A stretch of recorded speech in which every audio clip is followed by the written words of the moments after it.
رب زدني علما رب زدني علما. میرے بزرگوں، بھائیوں،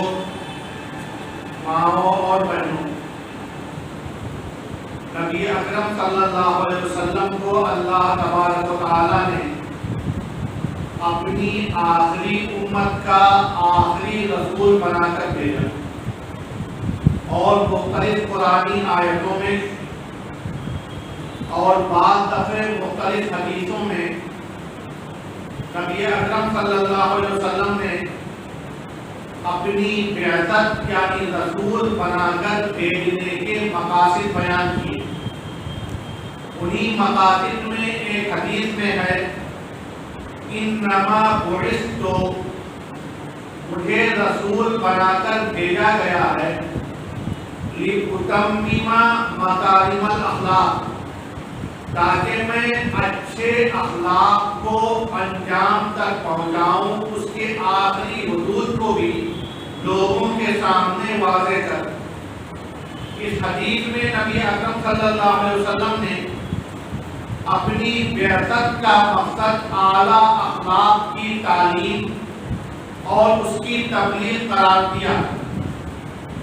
جب ہم نبی اکرم صلی اللہ علیہ وسلم کی زندگی اور سیرت کا جائزہ لیتے ہیں، وہ زندگی اور سیرت جس پہ ہم کو آپ کو مکمل طور پر عمل کرنے کا حکم دیا گیا، اور قرآن کریم میں بھی اعلان کر دیا گیا،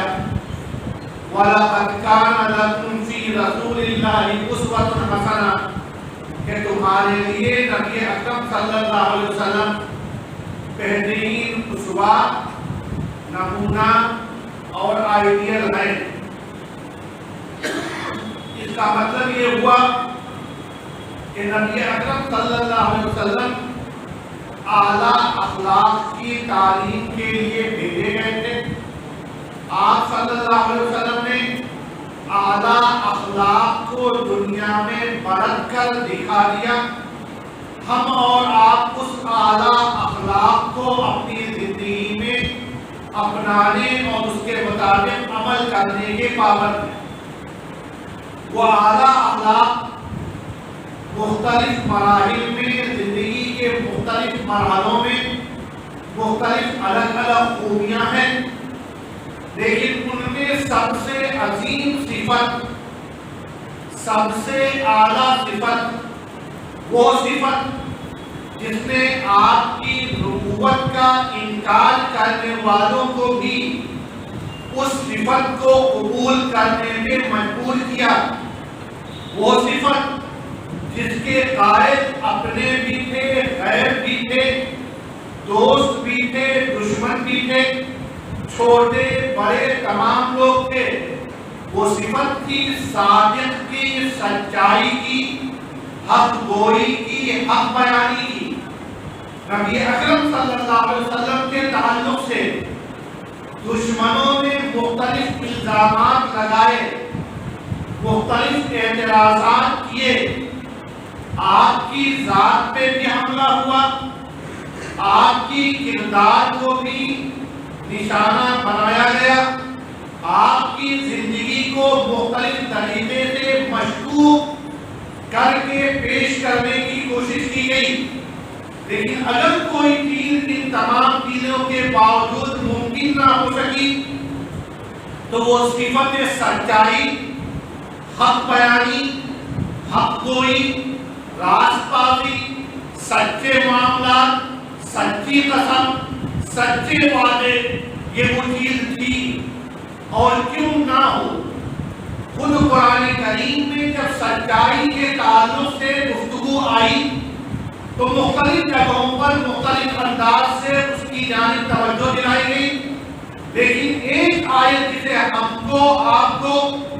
سب کو ذہن میں رکھنا چاہیے، وہ آیت ہے فَاجْتَنِبُوا الرِّجْسَ مِنَ الْأَوْثَانِ، بت پرستی کی گندگی سے بچو، اور بالکل اس سے جوڑ کر فوراً ہی کہا گیا وَاجْتَنِبُوا قَوْلَ الزُّورِ، اور جھوٹ بولنے سے بچو۔ گویا جھوٹ بولنا بت پرستی کرنے، شرک کرنے جیسی برائی ہے، بہت تھوڑا سا فرق شرک اور غلط بیانی میں ہو سکتی ہے۔ اور یہی وجہ ہے کہ نبی اکرم صلی اللہ علیہ وسلم کی زندگی میں کسی بھی مرحلے میں اس شبہے کا بھی لوگوں کو موقع نہیں مل پایا کہ آپ کی سچائی کو، حق بیانی کو مشکوک بنایا جائے، اس پر اعتراض کیا جائے۔ اب یہاں پر ہم کو اور آپ کو جو اس سے نتیجہ نکالنا ہے وہ نبی اکرم صلی اللہ علیہ وسلم کی سچائی صفت ہے۔ ہم اور آپ نبی اکرم صلی اللہ علیہ وسلم کے تمام صفتوں میں اس کی پابندی اور اس جیسے عمل اور کردار کے پابند کیے ہیں، لہذا ہمیں بھی اس صفت کو اسی طور پر انجام دینا ہے۔ اب میں آپ کے سامنے ایک مثال پیش کرتا ہوں کہ یہ سچائی کتنی اہمیت رکھتی ہے۔ اس سے سمجھوتا کسی معاملے میں بھی کبھی بھی کسی بھی حال میں کرنے کی گنجائش نہیں، اور یہی وجہ ہے کہ آپ تمام لوگوں کے سامنے وہ واقعہ ہونا چاہیے کہ جب نبی اکرم صلی اللہ علیہ وسلم نے اپنی نبوت کا اعلان کیا، اہل مکہ سے آسمانی مذہب اسلام، اس کے مطابق اس کی آخری کتاب قرآن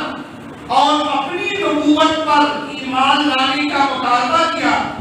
تو قریش کو یہ فکر ہوئی کہ ابھی اس دنیا میں موجود اہل کتاب میں یہود اور نصارہ ہیں، لہذا ان کے پاس بھیج کر معلوم کیا جائے کہ آسمانی مذاہب، نازل ہونے والی کتاب اور بھیجے گئے رسول کی حقیقت کیا ہوتی ہے۔ تو نمائندے یہودی علماء کے پاس گئے اور ان کے سامنے نبی اکرم صلی اللہ علیہ وسلم کی تفصیلات پیش کی اور پوچھا، آپ اپنے دینی علم کے مطابق توریت اور حضرت موسیٰ کی تعلیم کے مطابق بتائیے، کیا محمد صلی اللہ علیہ وسلم نبی ہو سکتے ہیں، قرآن آخری کتاب ہو سکتی ہے؟ اور جب ان سے یہ سوال کیا گیا تو یہود نے ان کے سامنے تین اہم معلومات رکھی اور کہا، تم لوگ جاؤ اور نبوت کا دعویٰ کرنے والے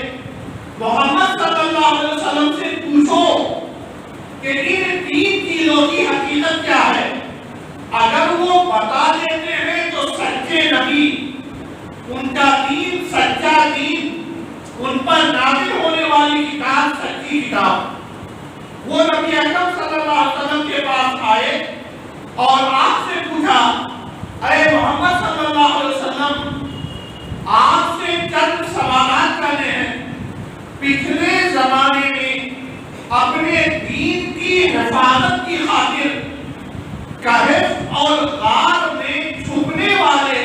اصحاب کہف کے بارے میں آپ کیا جانتے ہیں؟ تو پہلا سوال،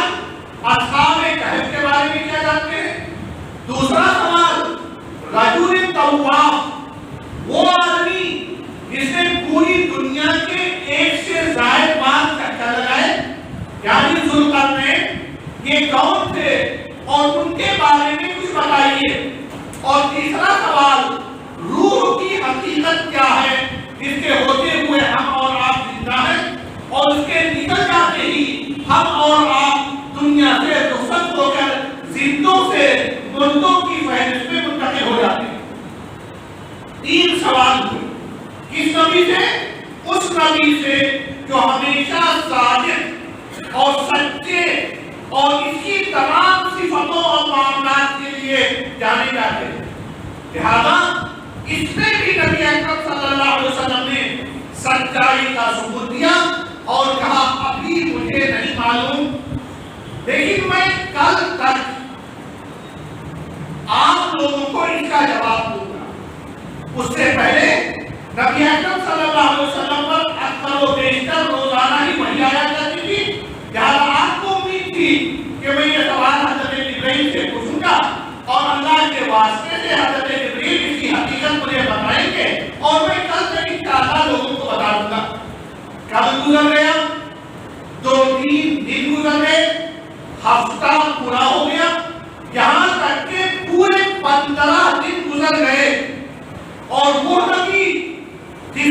کبھی جھوٹ بولنے کا شبہ نہیں کیا گیا تھا،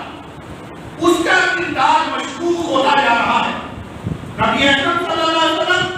سخت پریشانی کے عالم میں اپنی پوری دعوت، پوری تکو ابھی تک کی پوری کوششیں داؤں پر رکھ چکی ہیں۔ آپ کے مختلف ایمان لانے والے ساتھیوں کو بھی اس بنیاد پر ورنایا، بہکایا اور آپ کے تعلق سے مختلف باتیں ان کے سامنے پیش کی جا رہی ہیں، لیکن آپ صلی اللہ علیہ وسلم کو وحی نہیں آتی ہے، حضرت جبرائیل نہیں آتے ہیں، آپ صلی اللہ علیہ وسلم کو بھی جھوٹا کہا گیا، آپ کے اوپر مختلف الزامات لگے، لیکن جب دین بھی خطرے میں،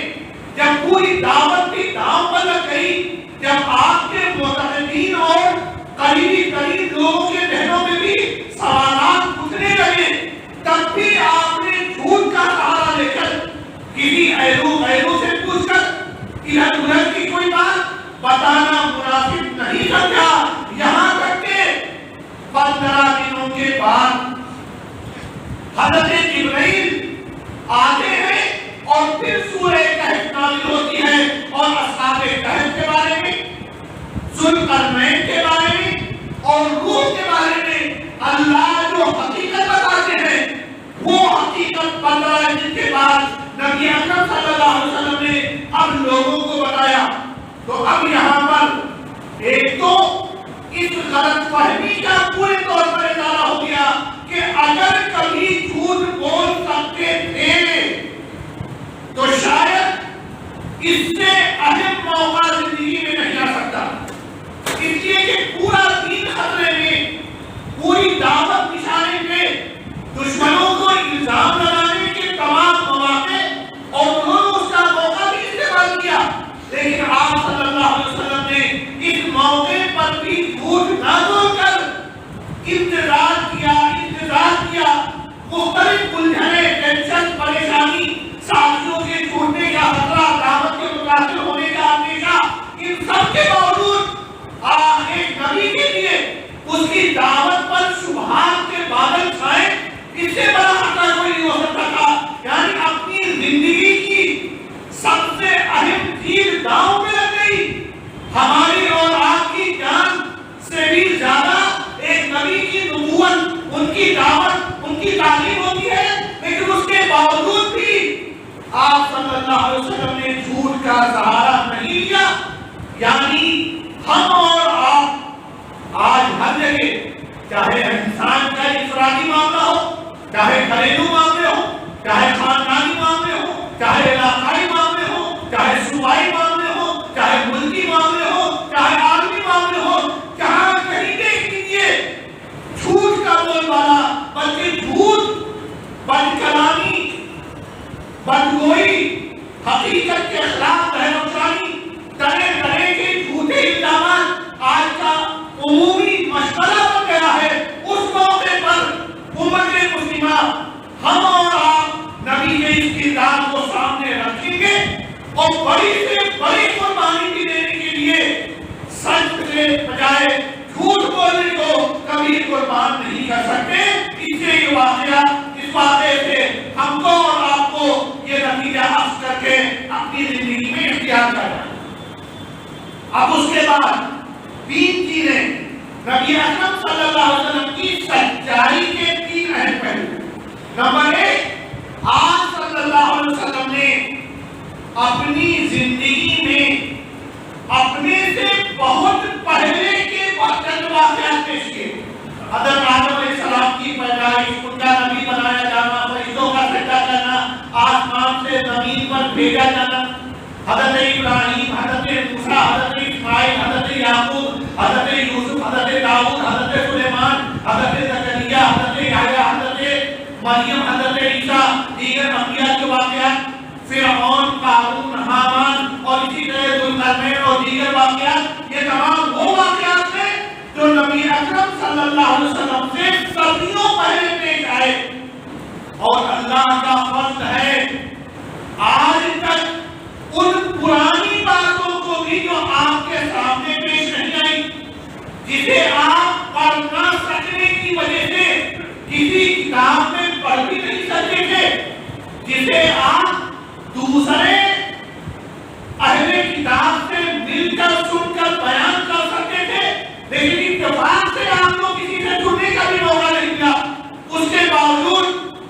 جب آپ نے ماضی کے واقعات میں بھی کبھی غلط بیانی نہیں کی اور اپنی زندگی میں حال میں دشمن ہر کوشش کے باوجود کبھی جھوٹ کا شبہ بھی نہیں کر سکے، تو پہلا واقعہ ماضی کے واقعات کو سچائی کے ساتھ بیان کرنا، دوسری چیز اپنی پوری زندگی کے واقعات میں کبھی بھی غلط اور جھوٹ کا سہارا نہ لینا، اور تیسری چیز اپنی زندگی کے بعد کے واقعات، قرب قیامت، آخری زمانے یا اپنے زندگی کے بعد کے مختلف مراحل کے تعلق سے نبی اکرم صلی اللہ علیہ وسلم نے مختلف چیزیں پیش کی۔ جب حال میں اور ماضی میں کہیں جھوٹ نہیں تھا تو ہمیں اور آپ کو ایمان و یقین لانا ہے کہ اب مستقبل کے بارے میں جو باتیں قرآن میں آپ نے بیان کی یا احادیث میں بیان کی، اس میں بھی کوئی غلط بیانی، جھوٹ آنے کا قطعاً کوئی بھی امکان نہیں۔ ہم موجودہ حالات کا اسی پس منظر میں جائزہ لیتے ہیں۔ پوری دنیا میں بشمول اپنے ملک ہندوستان میں مسلمانوں کی صورت اچھی نہیں، تعلیمی اعتبار سے، معاشی اعتبار سے، سماجی اعتبار سے، کاروبار کے اعتبار سے اور دیگر تمام اعتبارات سے یہ قوم پسماندہ ہے اور پسماندگی کی طرف تیزی سے بڑھتی چلی ہی جا رہی ہے۔ ترقی اور عروج اور اس میں بہتری کے امکانات نظر نہیں آ رہے۔ نتیجے میں دشمن ہم پر ہر اعتبار سے حملے کرتے ہیں، دباتے ہیں، ہمارا حق چھینتے ہیں، غضب کرتے ہیں اور طرح طرح سے مختلف جھوٹے الزامات بھی لگاتے ہیں۔ اب سوال اٹھتا ہے،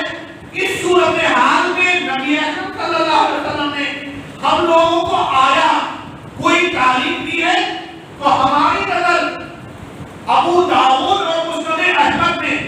حضرت ثوبان رضی اللہ تعالیٰ عنہ کی ایک حدیث میں پڑتی ہے، جس کے اندر نبی اکرم صلی اللہ علیہ وسلم بیان فرماتے ہیں، یوشک الامم ان تداعی علیکم الامم کما تداعی العجلۃ علی القصعہ۔ قریب ہے کہ دشمن دوسری تمام امتیں مل کر تمہارے اوپر اسی طرح ٹوٹ پڑے جس طرح کھانے والے ایک بڑی سینے میں رکھے ہوئے کھانے پہ ٹوٹ پڑتے ہیں۔ جب کھانا ایک ہی پلیٹ میں ہو،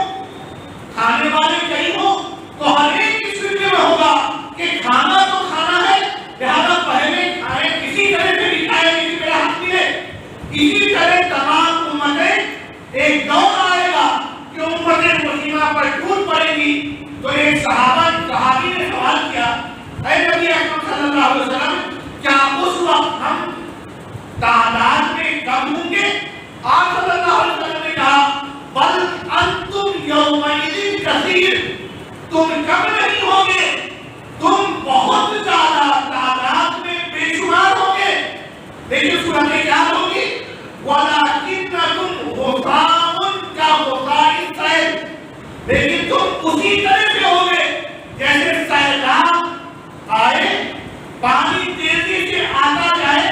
دیواروں سے ٹکرائے، یا آپ لوگوں نے اگر سمندر پر لہروں کو اٹھتے ہوئے دیکھا ہو تو دیکھا ہوگا جب وہ ساحل سے ٹکراتا ہے تو جھاگ اٹھتا ہے، لہریں اٹھتی ہیں، اور وہ لہریں اور جھاگ تھوڑی دیر کے بعد ختم ہو جاتی ہے، صرف پانی بچتا ہے۔ اسی طرح تم تعداد میں بہت ہوگے، لیکن تمہاری حیثیت جھاگ کی طرح ہوگی کہ تعداد میں بہت، لیکن جب ضرورت پڑے تو کسی کام کے نہیں بیٹھ جاؤ گے، تم کسی کو نہ فائدہ پہنچا سکو گے اور نہ اپنے کو کسی مصیبت سے نجات دے پاؤ گے۔ سوال اٹھتا ہے، آخر یہ صورتحال ہوگی کیوں؟ نبی اکرم صلی اللہ علیہ وسلم نے کہا، وَلَا يَنْزِعَنَّ اللَّهُ، اور ایسی صورت میں اللہ تبارک و تعالی من صدور عدوکم، تمہارے دشمنوں کے دلوں سے المحابۃ منکم، تمہارے رعب کو، حیبت کو دور کر دے گا۔ ایسی صورتحال جو ہوگی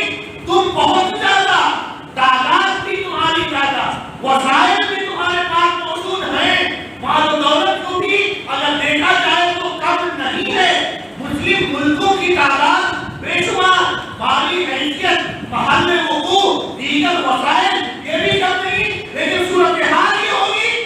کہ ایک رعب اور ہیبت، ایک خوف جو اللہ تعالیٰ دشمن کے دلوں میں ڈالتے ہیں وہ تمہارے تعلق سے نکل جائے گا، اور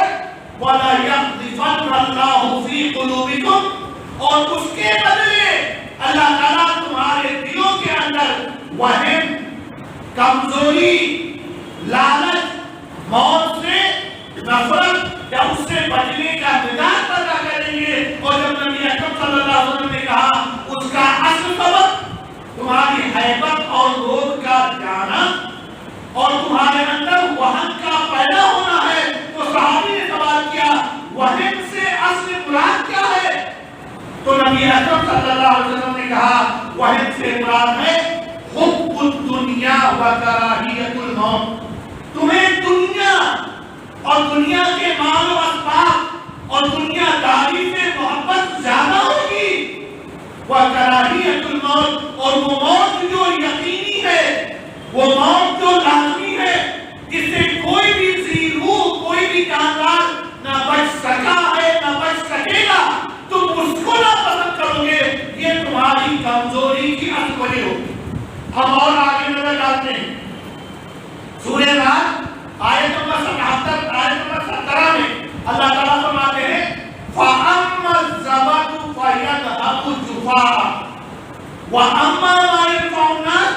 فَيَمْكُثُ فِي الْأَرْضِ، جھاڑ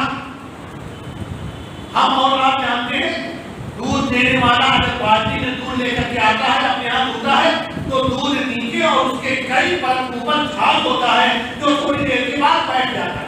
تو کہا گیا جھاڑ کی حقیقت یہ ہے وہ زائد چلا جاتا ہے، بیٹھ جاتا ہے، وہ دیر بعد قائم رہنے والا نہیں ہوتا۔ وَأَمَّا مَا يَنفَعُ النَّاسَ، اور جو لوگوں کے لیے مفید ہوتا ہے فَيَمْكُثُ فِي الْأَرْضِ، وہ زمین میں باقی رہتا ہے، اپنی حیثیت منواتا ہے، اپنی ہیبت لوگوں کے دلوں میں باقی رکھتا ہے۔ اگر ہم نے اور آپ نے اس سماج میں جھاڑ کا کردار ادا کیا کہ ضرورت کے موقع پر کسی کے کام کے نہیں، ضرورت کے موقع پر کہیں نظر نہیں آ رہے، ہمارا وجود کہیں نہیں دکھ رہا، تو ہمارے مقدر میں بیٹھ جانا اپنے وجود اور حیثیت سے محروم ہونا ہے۔ اور اگر ہم لوگوں کے لیے مفید رہے، لوگوں کو فائدے پہنچانے کے لائق رہے، فَيَمْكُثُ فِي الْأَرْضِ، تو ہم اللہ کے حکم کے مطابق اس دنیا میں باقی نہیں، اپنی حیثیت کے ساتھ، لوگوں کے احترام کے ساتھ، اعتماد کے ساتھ باقی رہیں گے۔ ایک سوال ہوتا ہے کم از کم اس ملک کے اندر ہم کمزور ہیں، مالی حیثیت بھی نہیں، کاروبار وغیرہ بھی بہت متاثر ہے، ملازمت میں بھی ہمارا پرسنٹیج بہت کم ہے، ہم کیا کر سکتے ہیں؟ یاد رکھیے گا قرآن کی آیت ہے سورہ قصص آیت نمبر 77 وَابْتَغِ فِي مَا آتَاكَ اللَّهُ الدَّارَ الْآخِرَةَ، اللہ نے تمہیں جو بھی دیا ہے، اگر تمہیں ایک دکان پر ایک کام کرنے والا بنایا،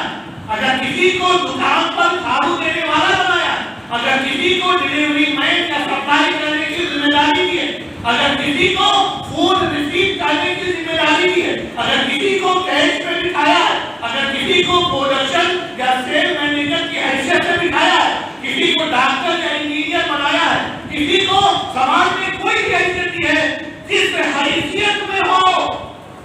اس حیثیت میں انصاف کے تقاضے کو برتنا، لوگوں کو اس حیثیت میں جو فائدہ پہنچا سکتے ہو وہ فائدہ پہنچانا۔ تم جھاگ نہیں، تم مفید بن جاؤ گے، تم جھاگ نہیں، تم اصل مادہ اور مواد بن جاؤ گے۔ اور ساتھ میں یاد رکھنا وَلَا تَنْسَ نَصِيبَكَ مِنَ الدُّنْيَا، اسلام آپ سے وفاداری،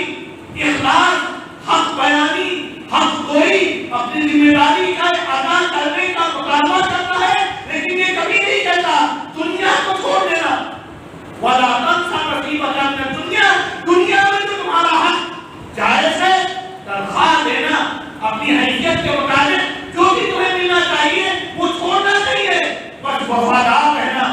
جھاگ مت بننا، مفید بننا، جس حیثیت میں بھی ہو اس حیثیت میں اگر صحیح معاملہ کرو گے تو توفیق بنو گے. اور اس سلسلے میں نبی اکرم صلی اللہ علیہ وسلم جب بیعت لیا کرتے تھے تو لوگوں سے بیعت لیتے تھے اللہ کے ساتھ کسی کو شریک نہیں کرو گے, میری نبوت کو مانو گے, آخرت پر ایمان و یقین رکھو گے, اور وَالنُّصْحِ لِكُلِّ مُسْلِمٍ اور ہر آدمی کے ساتھ خیر اور بھلائی کا معاملہ کرو گے. یہ بھی بیعت کا حصہ ہوتا تھا. تو ہم اور آپ نبی اکرم صلی اللہ علیہ وسلم کی سچائی اور اس کی روشنی میں سچی زندگی گزارنے کے پابند ہیں. لہذا جس کی جو حیثیت, جو مواقع, جو امکان, اس میں پوری وفاداری, پوری امانتداری, پوری سچائی اور حقیقت کے ساتھ اگر آپ اپنی زندگی ادا کرتے ہیں, اپنی زندگی کے معاملات کو انجام دیتے ہیں, تو انشاءاللہ آپ جھاگ نہیں, انشاءاللہ آپ مرد بنیں گے, آپ لوگ بنیں گے, آپ کو حیثیت رکھیں گے کہ آپ اپنے یہاں اپنے اس کاروبار میں, اس آفت میں, ہو سکتا ہے عہدے کے حساب سے سب سے کمتر پہلو میں ہو, لیکن آپ کا ایک روب, آپ کی ایک اہمیت, آپ کا ایک بھروسہ, آپ کا ایک اعتماد اس طرح ہوگا تو ہو سکتا ہے بڑے سے بڑے افسروں میں نہ ہو, اور جب یہ صورتحال ہوگی تو آپ کی حیبت بھی ہوگی, آپ کا روب بھی ہوگا, آپ کا اعتماد بھی ہوگا, آپ کو دنیاوی اور اخروی فائدے بھی ہوں گے, اور آپ کو دھیرے دھیرے اس صورتحال کو بہتر کرنے کا موقع ملے گا. اللہ تعالیٰ سے دعا ہے کہ ہمیں نبی اکرم صلی اللہ علیہ وسلم کی تمام اعلیٰ صفات کو اپنانے, خاص طور پر حق گوئی اور حق بیانی کو اپنانے, اور جو بھی مواقع اللہ تعالیٰ نے سماج میں دیے ہیں اس کے مطابق اپنی ذمہ داریوں کو ادا کرنے کی توفیق عطا فرمائے.